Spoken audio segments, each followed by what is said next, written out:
Bonjour tout le monde, je suis très content de vous retrouver pour le lancement d'une nouvelle série de tutoriels sur la chaîne. Et quelle série! Au fil des épisodes de cette playlist, vous apprendrez à créer un système de génération de terrain infini et aléatoire, et tout ça de manière procédurale. Ce type de projet est très enrichissant, un petit peu complexe, mais on va y revenir. Personnellement, j'ai appris énormément de choses en programmation grâce au tutoriel de cette série que je vais vous présenter. Alors, ce que je viens de dire peut paraître un petit peu bizarre, j'ai appris grâce à la série que je vous présente aujourd'hui comment est-ce possible. Eh bien, cette série que j'enregistre et que je vous propose aujourd'hui est en intégralité basée sur la série Landmass Procedural Generation du développeur et vidéomaker Sebastian Lag. Il y a environ 2-3 ans, il a commencé à travailler sur cette série d'une qualité remarquable. Et comme dit, j'ai suivi personnellement cette série et j'ai appris énormément de choses sur Unity en général, mais aussi en programmation. Au fil des derniers mois, j'ai eu énormément de demandes de tutoriels sur le procédural, sur la génération aléatoire aussi, et j'ai renvoyé énormément de monde vers la chaîne de Sébastien, vers la série de Sébastien, mais la série est en anglais et elle est plutôt à destination des utilisateurs intermédiaires, voire avancés, donc elle n'est pas forcément facile à suivre pour tout le monde, surtout pour les plus jeunes.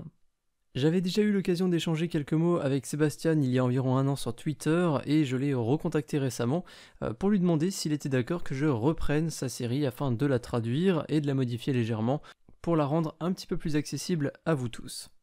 Il a accepté avec grand plaisir et donc je suis très content de pouvoir vous partager son travail traduit. Je le dis à cet épisode, je le redirai au suivant et encore au suivant, etc. Tout le mérite de cette série revient vraiment à Sébastien. De mon côté, je ne fais que la traduire et y apporter des modifications mineures, donc je n'ai pas écrit cette série, je n'en suis ni le développeur ni l'instigateur. D'ailleurs, si le travail de Sébastien vous intéresse, vous pouvez le suivre sur sa chaîne YouTube et ses réseaux sociaux, mais également si vous souhaitez le soutenir financièrement, il possède une page Patreon sur laquelle vous pouvez effectuer un don. C'est un petit peu le même principe que Tipeee. D'ailleurs, Tipeee, parlons-en, si vous souhaitez me soutenir moi pour me remercier entre guillemets de vous proposer cette série, eh bien vous pouvez me soutenir sur mon Tipeee ou sur mon Utip. Vous avez toujours les 2 liens en description dans chaque épisode de la série ou plus généralement dans la description de chaque vidéo de cette chaîne.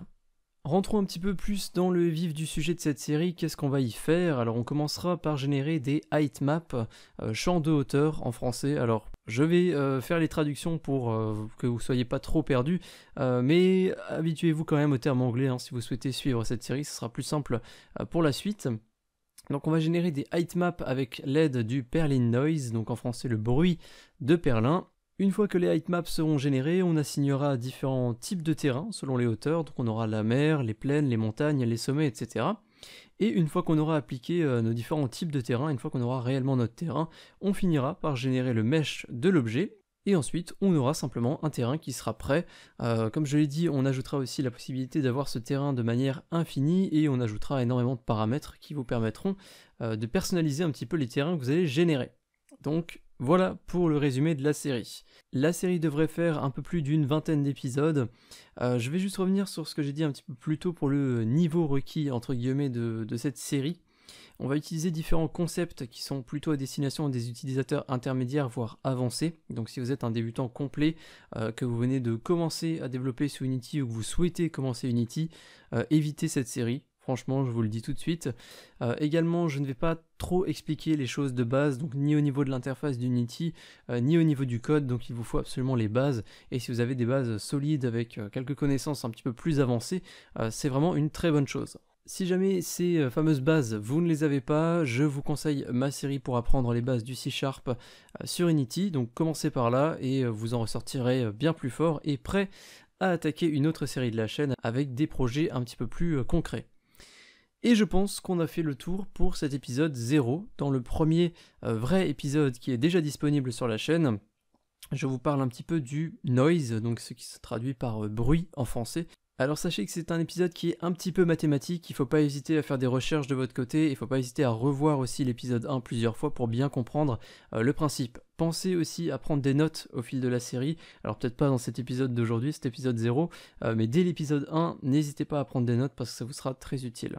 Concernant le rythme d'upload, on va juste commencer par un épisode par semaine pour l'instant, parce que je suis assez limité niveau temps en ce moment, et si tout se passe bien, on devrait réussir à passer 2 épisodes par semaine, comme on le faisait dans la dernière série. Je vous souhaite à tous une très bonne série, j'espère que vous apprendrez plein de choses, que vous vous amuserez bien et que vous créerez de belles choses que vous partagerez avec le reste de la communauté. Merci encore une fois à Sébastien d'avoir accepté ma proposition, j'espère que la série te plaira à toi aussi, et on se retrouve tous très vite à l'épisode 1 de la série. Salut!